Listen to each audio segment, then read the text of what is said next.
Welcome to the Kottke Ride Home for Monday, December 7th, 2020. I'm Jackson Bird. The finder of Forrest Fenn's treasure chest has been revealed. Also, what does one do with actual buried treasure in the 21st century?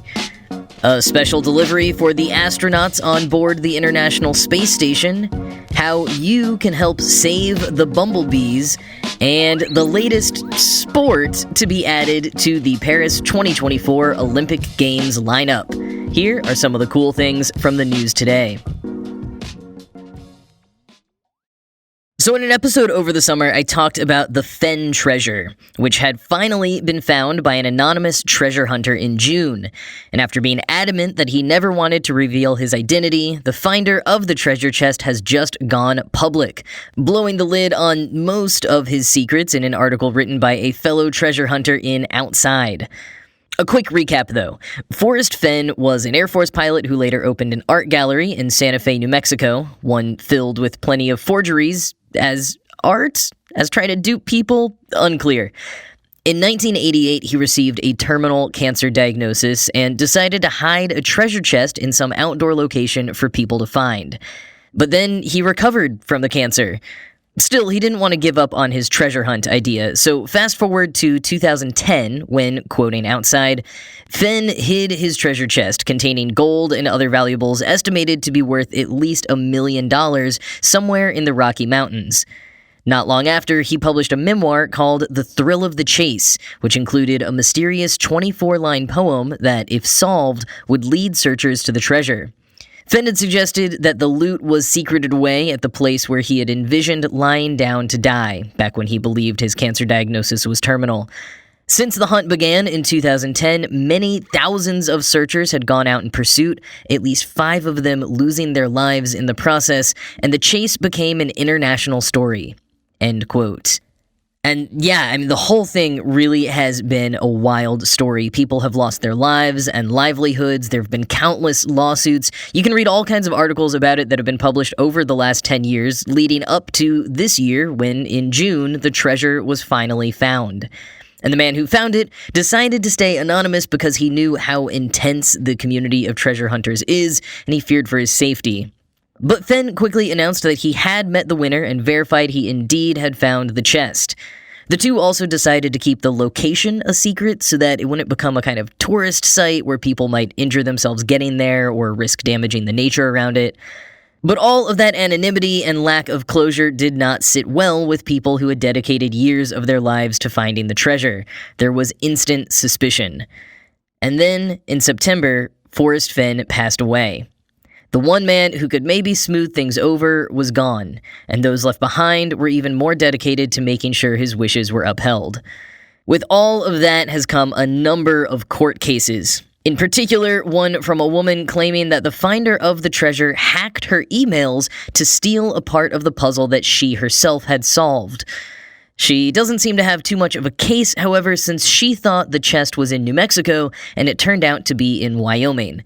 But the case is still proceeding, and the winner knew that his name would be released to the public as it goes on, so he decided to preempt that by outing himself on his own terms. The winner is Jack Stuff, a 32-year-old medical student originally from Michigan. He's keeping as many personal details as possible under wraps to protect his privacy, but he does have a bit of a digital paper trail. Before going to med school, he worked briefly at The Onion and as a freelance writer. In fact, he is the guy who wrote that totally inaccurate article 8 years ago trying to out Matthew Inman of The Oatmeal as a far right-wing Republican, an article BuzzFeed had to issue a public apology for, and which I didn't realize until today that I still believed. Even after meeting Matthew Inman at South by Southwest that same year, back in 2012, and discovering that he was a super nice guy, I still thought, but some article made it seem like he's secretly a jerk. I wonder if that's true. Which is a lesson for me in media literacy and not believing everything that I read, especially when it seems pretty off base, but also for all of us that no matter how many corrections or apologies you might issue online, there will still be tons of people who only ever see the mistake.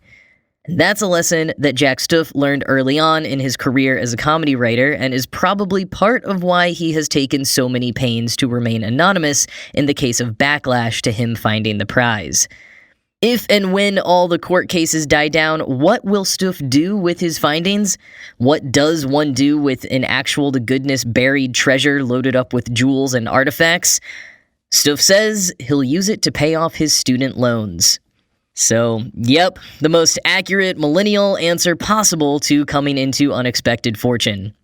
Of course, first he'll have to get the chest appraised, which he hasn't done yet, and between Fenn's knack for forgeries and his wish that part of the chest be displayed publicly so people can visit it, who knows how much Stuff will actually end up getting for all of his efforts. But we finally have a few more pieces to the story, and if you want to learn more, keep an eye out for a book coming out next year called Chasing the Thrill, written by Daniel Barbarisi, the writer and fellow treasure hunter who got Jack Stuff to go public today. It comes out in June, link in the article in the show notes.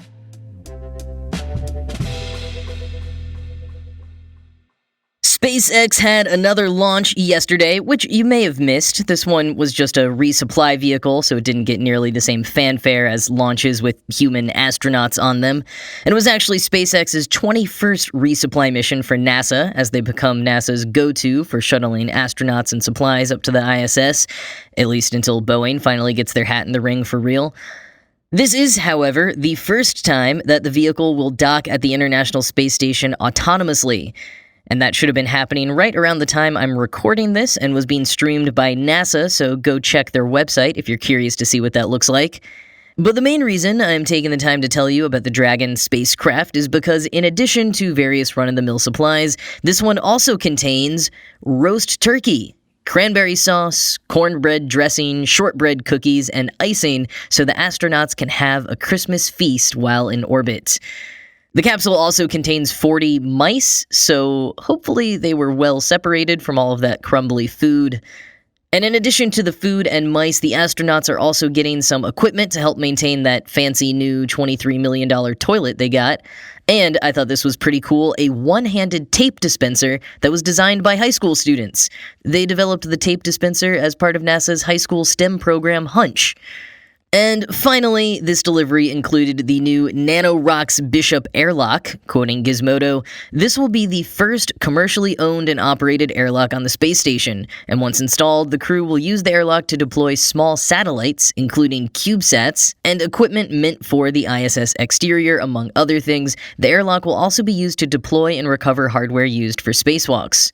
Roughly 5 times larger than the airlock on the Japanese experiment module already in use on the station, the Bishop airlock allows robotic movement of more and larger packages to the exterior of the space station, including hardware to support spacewalks, according to NASA. End quote. I just always find it interesting what kind of stuff gets sent up to the International Space Station, especially when it involves cranberry sauce. I definitely want to see some photos of this zero-gravity Christmas feast once it happens, so I'll be on the lookout for those.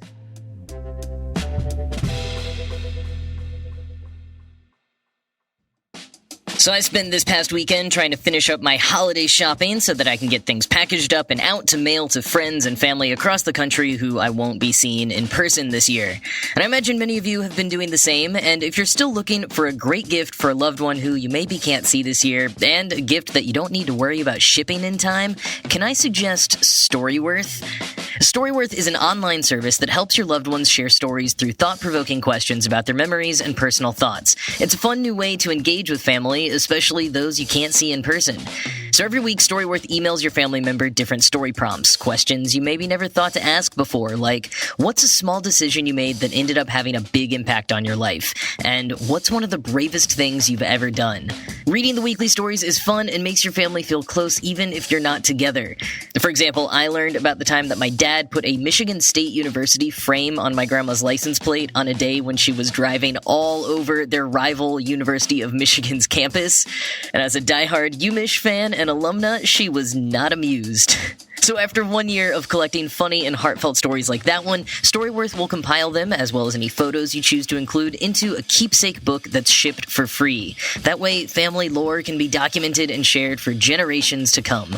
Give your loved ones the gift of spending time together wherever you live with Storyworth. You can get started right away with no shipping required by going to storyworth.com/ridehome. You'll get $10 off your first purchase. That's storyworth.com/ridehome for $10 off. Bees have gotten a lot of attention in recent years, and as well they should, because their populations are decreasing drastically, being threatened by pesticides, habitat loss, and disease. But at least here in the States, many of the conservation efforts have been focused specifically on honeybees.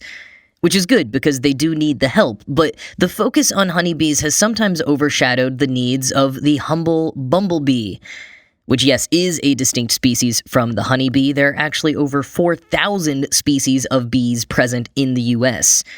Unlike honeybees, which are European exports, bumblebees are native to the North American continent, and over the last 2 decades, their population has declined by 87%. And according to S. Hollis Woodard, an entomologist at the University of California, Riverside, there has yet to be a coordinated nationwide effort to monitor these native bees. Until now. Dr. Woodward is one of several scientists who have joined together in the creation of the U.S. National Native Bee Monitoring Research Coordination Network, which will train everyday people to identify and track wild bees, and has the bonus of being a very snappy organization title. Funded by the U.S. Department of Agriculture, the project is taking many cues from the Great Backyard Bird Count, which brings people around the world together every February to look for and record as many birds as they can see over the course of 4 days. People then submit their observations to the website, and the data helps the scientists better understand the various global bird populations, their migratory patterns, and more. And fun fact, the Great Backyard Bird Count was the first ever citizen science project hosted online when it began in 1998. So it's a great one to be taking cues from, especially as Zach Portman, a bee taxonomist at Minnesota State University, points out that these citizen science projects can often get bottlenecked with a huge amount of submissions, making it difficult to make any progress. The U.S. National Native Bee Monitoring Research Coordination Network hopes to avoid some common stumbles by matching citizen scientists with experts to identify photos and data submitted through the app. And the point of all of this? Well, the better we understand the locations, behavior, and more about native bee populations, the better we can protect them and measure how various conservation efforts are working. So if you want to help save the bumblebees, and if you are someone who's not afraid to get a bit closer to a bee instead of staying as far away as possible, check out the link in the show notes for more info on how to get involved.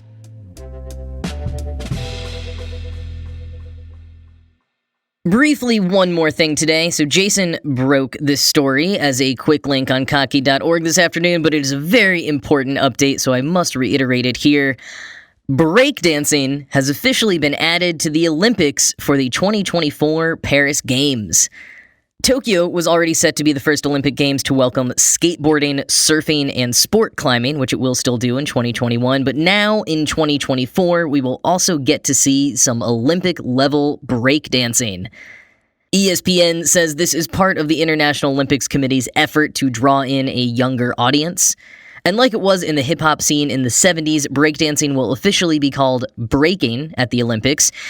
And it doesn't come from completely out of the blue. It was tested at the 2018 Youth Olympics in Buenos Aires, and apart from that, breakdancing and general street dancing competitions are a huge deal in many parts of the world. So the structure is already there for making it competitive and for seeking out Olympic-level athletes for the task. And while I'm sure many people are going to debate this in various ways, personally, I just think it's awesome, and I can't wait to watch it in 2024.